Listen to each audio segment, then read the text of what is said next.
आज मी बनवणार आहे बेसनाची आमटी। ही आमटी भातासोबत खाण्याकरता किंवा पिण्याकरता बनवली जाते।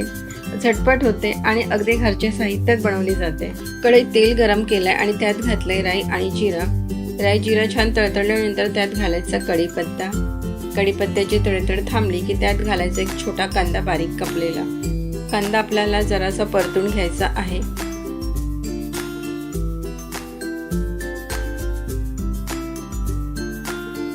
नंतर त्यात घालायचं आपण थोडी हिंग आणि थोडी हळद घालायची त्यात आणि मिक्स करून घ्यायचं। नंतर त्यात घालायचे 2 टमाटर बारीक कापलेले आणि थोडं मीठ घालायचं। आणि हे टमाटर आपल्याला अगदी नरम होतपर्यंत शिजवायचे आहेत। तर 3 ते 4 मिनिटे मी टमाटर शिजवून घेतले आणि बऱ्यापैकी नरम झालेले आहेत। आणि आता यात घालायचं ओलं नारळ, आलं आणि लसूण याची पेस्ट। ओलं नारळ, आलं आणि लसूण पाणी घालून थोडं वाटून घेतलंय। ही पेस्ट आपण आता यात घालायची आणि ही अगदी तेल सुटेपर्यंत परतून घ्यायची। ओलं नारळ 2 चमचे घ्यायचं, त्यापेक्षा जास्त घ्यायचं नाही, नाहीतर ती खोबऱ्याची आमटी तयार होईल। आता हे सुद्धा मी 3 ते 4 मिनिट छान परतून घेतलंय। तेल सुद्धा सुटायला लागलेलं आहे। यात आपण बाकी मसाले घालूया। मी घातलाय कांदा लसूण मसाला, लाल तिखट घातलंय। हे मिक्स करून घ्यायचं तेलात आणि मसाल्यात 2 ते 3 मिनिट आपण छान परतून घ्यायचं। त्याकरता घालायचं थोडं पाणी। पाणी घातल्याने काय होतं, मसाले छान व्यवस्थित मिक्स होतात आणि फुलल्या जातात व्यवस्थित।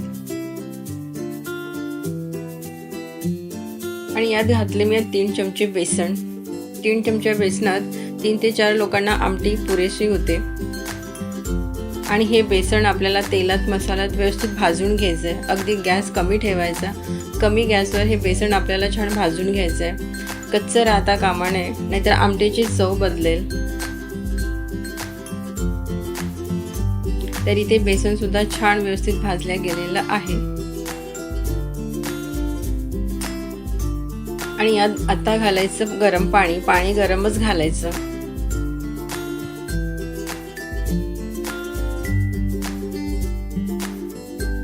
तुम्हाला पाहिजे तेवढी तुम्ही पातळ किंवा घट्ट करू शकता। त्यात थोडी कोथिंबीर घातली आणि हे व्यवस्थित मिक्स करून घ्यायचं।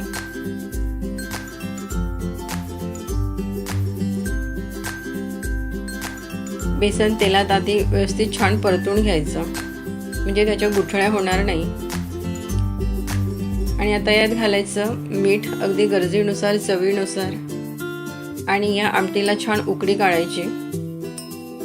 तरी ती आमटीला छान उकळी आली आहे आणि मस्त आमटी झाली आहे।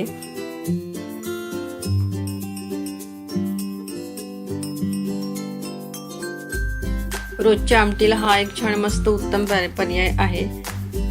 तर इथे आपली बेसनाची आमटी तयार आहे। तुम्ही सुद्धा ही रेसिपी नक्की एकदा ट्राय करा। धन्यवाद।